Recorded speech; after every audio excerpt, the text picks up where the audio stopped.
Hello साथियों, hello प्यारी sister. आज की इस वीडियो के माध्यम से एक बार पुनः आपके साथ जुड़ चुका हूं। प्यारी प्यारी सिस्टर, आज हम लोग एक बार पुनः क्लास करने के लिए आ चुके हैं कम्युनिटी हेल्थ नर्सिंग का।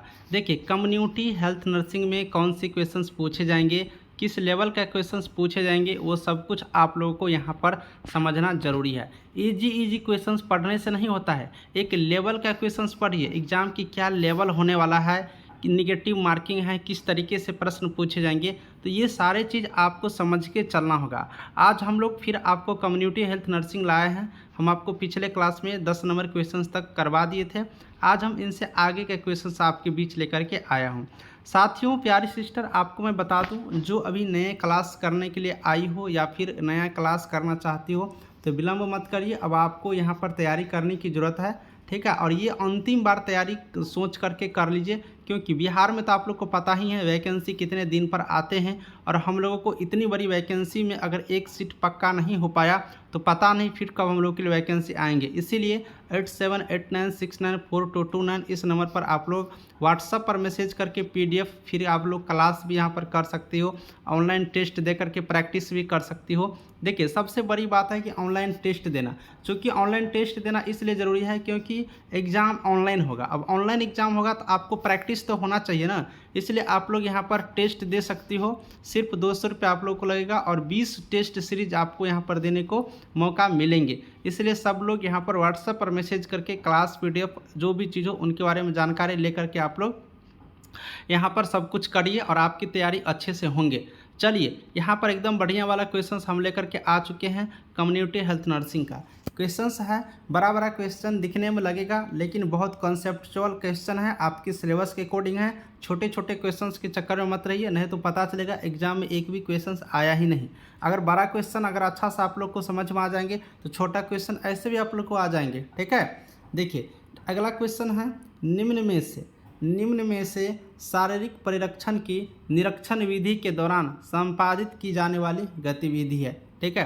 कह रहा है कि इनमें 4 ऑप्शन दिया है ना, इसमें से आपको ये बताना है कि शारीरिक परिरक्षण की निरीक्षण विधि के दौरान, जब शरीर की परिरक्षण करते हैं, शरीर की परिरक्षण की जब हम लोग निरीक्षण करते हैं, जो परीक्षण हो गया हो, शरीर का परिरक्षण हो गया हो, ठीक है, अब फिर जाकर हम लोग उसको अगर निरीक्षण करते हैं तो यहाँ पर कौन सी विधि अपनाए जाते हैं, कौन सी गतिविधि किए जाते हैं। ऑप्शन है, शरीर के किसी भाग का नग्न आँखों की सहायता से अवलोकन करना। दूसरा है, शरीर के किसी अंग को हाथों की अंगुलियों की सहायता से स्पर्श कर महसूस करना। तीसरा है, अंगुलियों की सहायता से शरीर के किसी भाग पर आघात करने तथा आघात से उत्पन्न ध्वनि के आधार पर उस अंग को स्थिति का पता करना। और चौथा, यहाँ पर आपको स्टेथोस्कोप की सहायता से शरीर के किसी अंग की ध्वनि का सुनना। क्या चीज़ होंगे यहाँ पर, ठीक है। एक और ऑप्शन इसमें आप लोग जोड़ लीजिएगा, एक और ऑप्शन यहाँ पर ऑप्शन जोड़ लेना है, ठीक है। ऑप्शन यहाँ पर एक और ऑप्शन जोड़ लेंगे ई नंबर में, ऑल, ठीक है। ऑल ऑप्शन भी जोड़ना होगा, चूँकि इसलिए ये जो क्वेश्चन है, इस क्वेश्चन में जो अगर हम लोग बात करते हैं तो शरीर का निरीक्षण किया जा रहा है, शरीर का जो निरीक्षण करेंगे तो इसमें सारे का सारे ऑप्शन सही हैं, इसलिए ऑल ऑफ दिज इसका आंसर होगा। देखिए, शरीर के किसी भाग को नग्न आंखों की सहायता से अवलोकन भी हम लोग करते हैं, मतलब खुली आंख से। शरीर के किसी अंग को हाथ की उंगली की सहायता से हम लोग स्पर्श भी करते हैं, यानी छूते भी हैं, उंगली की सहायता से आघात करते भी हैं, और उनके द्वारा जो उत्पन्न ध्वनि होता है उससे भी हम लोग पता लगाते हैं, और स्टेथोस्कोप की सहायता से भी अंग की ध्वनि हम लोग सुनते हैं। यानी सारे का सारे चीज़ हम लोग करते हैं, इसलिए ऑप्शन इसका सभी का सभी क्या ऑप्शन सही है। देखिए, अब आपको इतना सारा ऑप्शन सही है और ये सारे के सारे ऑप्शन अगर आपको याद रहते हैं, सभी का सभी टॉपिक, तो छोटा क्वेश्चन उठाएगा तो एक ही ऑप्शन देगा उसमें सही वाला, तो बिल्कुल रूप से आप लोग यहाँ पर बना चुकेंगे, क्योंकि यहाँ पर आपने तो 4 पढ़ रखा है। तो इसीलिए मैं बड़े बड़े क्वेश्चंस का लेवल लेकर के आता हूँ, जो आपके एग्जाम के लिए और आपको बेहतरीन तरीके से तैयारी यहाँ पर हो सके। चलिए प्यारी सिस्टर, आगे वाले क्वेश्चंस की तरफ बढ़ते हैं। अगला क्वेश्चंस क्या है, ये वाला थोड़ा सा सुन लो। आगे वाला क्वेश्चंस क्या है, निम्न में से स्पर्श परिरक्षण का उदाहरण है।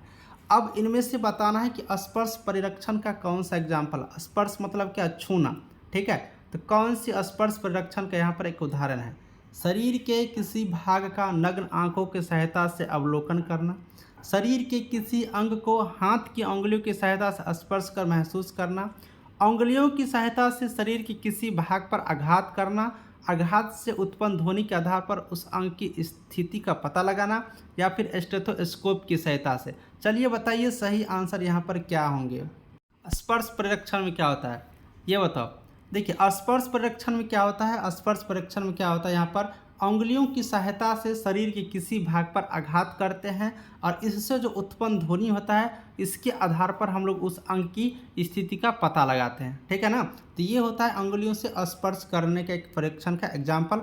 ऑप्शन सी यहाँ पर जिन्होंने ऑप्शन कर हो बिल्कुल यहाँ पर बढ़िया आंसर है, ठीक है। चलो आगे वाले क्वेश्चन हम लोग कर लेते हैं। अगला क्वेश्चन क्या है, अगला क्वेश्चन क्या है, निम्न में से शारीरिक रूप से स्वस्थ व्यक्ति का लक्षण कौन सा है। अब यहाँ पर आपको बताना है इनमें से कौन सा लक्षण स्वस्थ व्यक्ति का है। स्वस्थ व्यक्ति का लक्षण कौन कौन सा है। जैविक चिन्हों का सामान्य होना, जो जैविक चिन्ह है इसको सामान्य होना, बिल्कुल बढ़िया बात है। व्यक्ति को अच्छी भूख लगना, अच्छा नींद आना, ये भी सही बात है। व्यक्ति के सभी अंगों को कार्य रूप से सामान्य होना, या उपयुक्त में से सभी क्या होंगे। देखिए व्यक्ति का स्वस्थ रहने का लक्षण पूछ रहा है तो जैविक चिन्ह भी सामान्य होना चाहिए, भूख लगना ही चाहिए, नींद आना चाहिए, सभी अंग यहाँ पर बढ़िया से काम करनी चाहिए। सबका सब ऑप्शन तो सही ही है, इसलिए ऑप्शन डी क्या होगा इसका सही आंसर होंगे। तो शारीरिक स्वास्थ्य के लिए ये सारे लक्षण यहाँ पर होनी चाहिए, इनको हम लोग याद करके रखेंगे, ठीक है। चलो डॉट्स थेरेपी के अंतर्गत ये बताओ, डॉट्स थेरेपी के अंतर्गत निम्न में से कौन सी रोगी प्रथम श्रेणी में शामिल किया जाता है। डॉट्स थेरेपी, डॉट्स थेरेपी क्या होता है पहले इसके बारे में थोड़ा सा समझ लेते हैं, ठीक है। डॉट्स थेरेपी क्या होता है ये थोड़ा सा आप लोग बता दो। तो डॉट्स थेरेपी का अगर हम लोग बात करते हैं तो डॉट्स थेरेपी क्या होता है, यह एक डॉट्स टीबी रोगों के लिए, ठीक है, टीबी रोगों को यहाँ पर भगाने के लिए, टीबी रोग को यहाँ पर ठीक करने के लिए डॉट्स थेरेपी यहाँ पर लाया गया है, ठीक है। देखिए तो यहाँ पर बात करते हैं कि प्रथम श्रेणी में, तो प्रथम श्रेणी में मतलब क्या, रोग को पहले यहाँ पर ठीक कर लेना, रोग होने से पहले ठीक कर लेना, ठीक है। तो कार्य कि प्रथम श्रेणी में शामिल किया जा सकता है। तो यहाँ पर क्या होता है, नया स्पुटम स्मीयर पॉजिटिव रोगी, ठीक है। यहाँ पर अगर हम लोग बात करते हैं तो जो यहाँ पर नया होता है, ठीक है, जो नए स्पुटम स्पीयर पॉजिटिव रोगी होता है वो प्रथम श्रेणी के अंतर्गत डॉट्स थेरेपी में यहाँ पर शामिल किए जाते हैं। तो ऑप्शन ए क्या है इनका बिल्कुल बढ़िया आंसर है। आगे वाले क्वेश्चंस करके देख लेते हैं। अगला क्वेश्चंस क्या है, चलो आगे वाले क्वेश्चंस क्या है ये देख लो। कह रहा है कि रोगी, कौन सा रोगी डॉट्स थेरेपी के अंतर्गत द्वितीय श्रेणी में शामिल है। अब पहला श्रेणी में जो यहाँ पर बीमारी की शुरुआती होता है, बीमारी का जो लक्षण होते हैं शुरू होने से पहले जिसे हम लोग ठीक कर लेते हैं वो आता है। द्वितीय श्रेणी में कौन सा रोग आते हैं, जब पता चल जाते हैं कि ये व्यक्ति बीमार है तो उसको हम लोग इलाज करते हैं, वो द्वितीय श्रेणी में आते हैं। तो द्वितीय श्रेणी में डॉट्स थेरेपी के कौन से यहाँ पर लक्षण शामिल दिया जाता है। तो द्वितीय श्रेणी में क्या होता है, आंसर करो एक बार आप लोग। नया स्पुटम स्मीयर पॉजिटिव रोगी, पॉजिटिव असफल रोगी, नया एक्स्ट्रा प्लोमनरी रोगी लेकिन गंभीर रूप से बीमार नहीं, कौन सा यहाँ पर होंगे द्वितीय श्रेणी के अंतर्गत। देखिए द्वितीय श्रेणी के अंतर्गत बात करते हैं तो जो असफल रोगी होता है, पहले पॉजिटिव रोगी ये तो प्रथम हो जाता है, जब यहाँ पर ये असफल हो जाते हैं तो ये बीमार पड़ जाते हैं, फिर हम लोग इसे इलाज करते हैं। तो जो स्पुटम असफल रोगी होता है वही होता है द्वितीय श्रेणी के अंतर्गत। ऑप्शन बी क्या है इनका बिल्कुल बढ़िया आंसर है, ठीक है। अब नेक्स्ट क्वेश्चन देख लो यहाँ पर, ये मैंने पिछले क्लास में करा भी दिया था। निम्न में से विटामिन बी थायमिन की कमी से होने वाला बीमारी कौन सा है। विटामिन बी की कमी से बच्चों में रिकेटस, वयस्कों में ऑस्टियोमोलिसिस, शुष्क एवं आर्द्र बेरी पेलेग्रा, या फिर रात्रि आघात एवं कनाइट वाइल जीरोसिस, कौन सा रोग होगा बताओ जल्दी से। देखिए बच्चों में रिकेटस ये तो विटामिन डी की कमी से आता है, बेरी रोग विटामिन बी की कमी से आता है ना। तो आपसे पूछा विटामिन बी की कमी से, तो विटामिन बी की कमी से कौन सा रोग हो जाएगा, तो यहाँ पर बेरी। तो बिल्कुल ऑप्शन बी क्या है इसका बिल्कुल बढ़िया यहाँ पर सही आंसर है ना, ऑप्शन बी। ये क्वेश्चन सब मैंने आपको पहले करा भी दिया हूँ। अब देखो विटामिन डी की कमी से कौन सा रोग होता है, विटामिन डी की कमी से बेरी तो नहीं होगा क्योंकि विटामिन बी की कमी से होता है ना। तो विटामिन डी की कमी से ऊपर ही बताया हूँ रिकेटस जो बीमारी होता है वो विटामिन डी की कमी से होता है, यानी ऑप्शन ए क्या इनका सही आंसर है। ये सब मैंने पहले ही क्लास में बहुत दिन पहले ही बता दिया हूँ, इसलिए जल्दी इसको मैं कर लेता हूँ, ठीक है। चलो विटामिन ए की कमी से होने वाली बीमारी कौन सा है, कौन सी बीमारी, बच्चों में रिकेटस डी की कमी से होता है, बेरी बी की कमी से होता है, और ए की कमी से रात्रि अंधता है ना। तो ऑप्शन डी क्या है इसका सही आंसर है। ऑप्शन डी क्या होगा इसका सही आंसर होंगे, रात्रि अंधता। चलो नेक्स्ट क्वेश्चन करके बताओ, नेक्स्ट क्वेश्चन करके बताओ। हाँ ये वाला क्वेश्चन करके बताओ, ये वाला क्वेश्चन करके बताओ। एपिडेमियोलॉजी के उपयोग में शामिल है, निम्न में से कौन सा एपिडेमियोलॉजी के उपयोग में शामिल है? समुदाय के स्वास्थ्य स्तर का आकलन करने में सहायता करना, स्वास्थ्य सेवाओं के नियोजन एवं मूल्यांकन में सहायता करना, बीमारियों के कारणों का पता लगाने में सहायता करना, उपयुक्त में से सभी। क्या इसका सही आंसर होंगे? ये बताओ कौन सा एपिडेमियोलॉजी के उपयोग में शामिल है, ये बताओ जल्दी से बताओ कौन सा एपिडेमियोलॉजी के उपयोग में शामिल है, ये बताओ। देखिए एपिडेमियोलॉजी के उपयोग में जो शामिल होता है वो स्वास्थ्य स्तर के आकलन करने में जो सहायता करता है, ये शामिल होते हैं। स्वास्थ्य सेवा को नियोजन एवं मूल्यांकन करने में कौन कौन से शामिल हो रहा है, कौन सा उसका जांच मूल्यांकन कर रहे हैं, बीमारी के कारण हम लोग पता लगाते हैं, इन सब कुछ एपिडेमियोलॉजी के अंतर्गत यहाँ पर शामिल किए जाते हैं। स्वास्थ्य स्तर का आकलन करते हैं, देखते हैं, मूल्यांकन करते हैं, क्या उसका प्रभाव हो रहा है कि नहीं हो रहा है, ये करते हैं। बीमारी का क्या कारण है, इस कारण का पता लगाते हैं, तो सब कुछ किया जाता है। यानी ऑप्शन डी क्या है इसका बिल्कुल रूप से सही आंसर है। ऑप्शन डी क्या है इसका बिल्कुल रूप से सही आंसर है ना। आगे वाले क्वेश्चंस क्या है भाई, ये करके बताओ। निम्न में से एपिडेमियोलॉजी का मापन का साधन, अब देखो एपिडेमियोलॉजी का क्या है मापने का साधन। ऊपर में हम लोग पढ़े ना कि एपिडेमियोलॉजी में क्या क्या होते हैं, तो बीमारी का कारण का पता करते हैं, नियोजन एवं मूल्यांकन में सहायता करते हैं, स्वास्थ्य स्तर का आकलन को हम लोग जांचते हैं। तो इन सब चीज़ों के लिए क्या चीज़ से हम लोग मापते हैं, कैसे हम लोग मापते हैं, तो मापने का कौन कौन सा साधन है? रेट्स भी मापते हैं, क्या दर है, अनुपात में भी मापते हैं, प्रोपोर्शन यानी कि प्रतिशत में भी मापते हैं। तो ये सभी इनका एक साधन है जिनके माध्यम से, जिनके द्वारा एपिडेमियोलॉजी को हम लोग क्या करते हैं, मापते हैं। यानी उपयुक्त में से सभी। ऑप्शन डी क्या है इनका बच्चों, प्यारी प्यारी आंसर है, बिल्कुल बढ़िया वाले आंसर है। ठीक है, देखिए ये एपिडेमियोलॉजी वाला बहुत बढ़िया क्वेश्चन है, इसे आप लोग छाप के रख लो, एग्जाम में आ सकते हैं। ठीक है, तो ये हो गया इसका राइट आंसर। चलो आगे वाले क्वेश्चन क्या है, निम्न में से प्राथमिक रोकथाम का उदाहरण। अब देखो प्राथमिक रोकथाम में क्या होता है, बीमारी पता लगने से पहले हम लोग इलाज करने का साधन करते हैं, है ना। प्राथमिक रोकथाम में क्या है, बीमारी पता लगने से पहले, जैसे कि डीपीटी के टीका द्वारा डिप्थीरिया, परट्यूसिस, टेटनस की रोकथाम, किसी बीमारी के समय पर निदान, दुर्घटना के पश्चात, उपयुक्त में से कोई नहीं। कौन सा इसका राइट आंसर होगा? प्रथम श्रेणी का एग्जाम्पल, प्रथम श्रेणी के अंतर्गत कौन सा आते हैं? चलो ये क्वेश्चंस करके आपको बतानी है।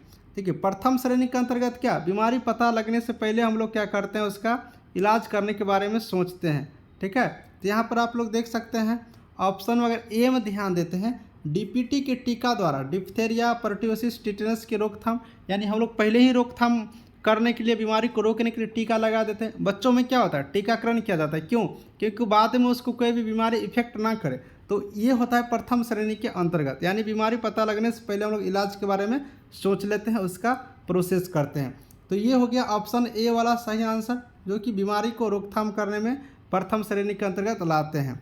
अब देखिए सेकेंड वाला भी मैं बता रहा हूँ, इसीलिए वहाँ पर मैं नहीं समझाया हूँ। सेकेंड वाला में क्या होता है, जब बीमारी पता चल जाए तो उसके बीमारी को इलाज करते हैं, तो द्वितीय श्रेणी के अंतर्गत। तो ये प्रथम वाला तो नहीं होगा, क्योंकि ये तो बीमारी को पता लगने से पहले हम लोग टीका उका कर लेते हैं।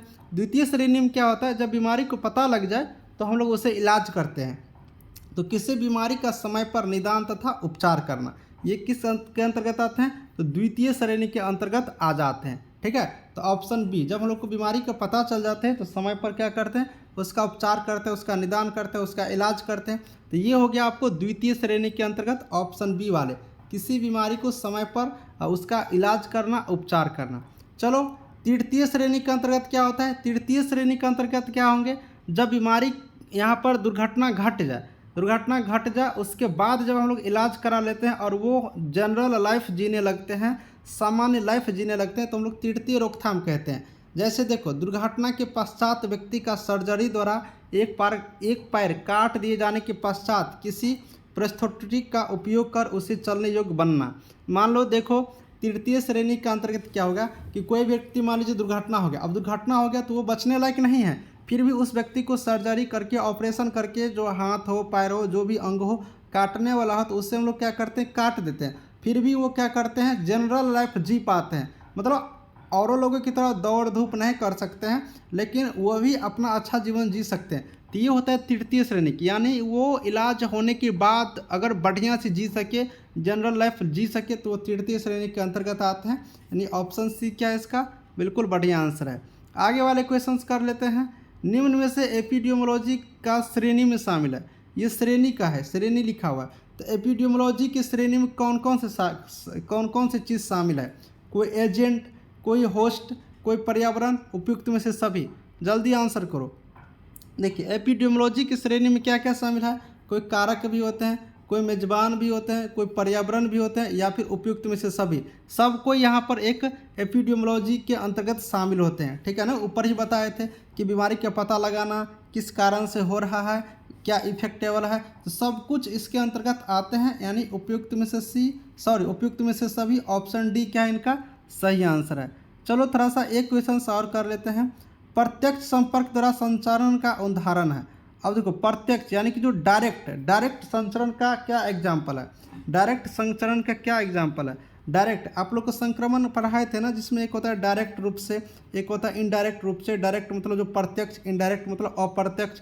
तो प्रत्यक्ष में क्या होता है कि सीधे संपर्क में आने से, जैसे कि अगर आप लोग यौन यहाँ पर यौन संबंध बनाते हैं, तो आप लोग डायरेक्ट संपर्क में आने से यहाँ पर हो जाता है। तो ऑप्शन ए क्या है? HIV पॉजिटिव व्यक्ति के अगर असुरक्षित यौन संबंध बनाने पर आपको डायरेक्ट यहाँ पर संचरण हो सकता है, आप भी यहाँ पर बीमार पड़ सकते हैं, आपको भी संक्रमण हो सकते हैं।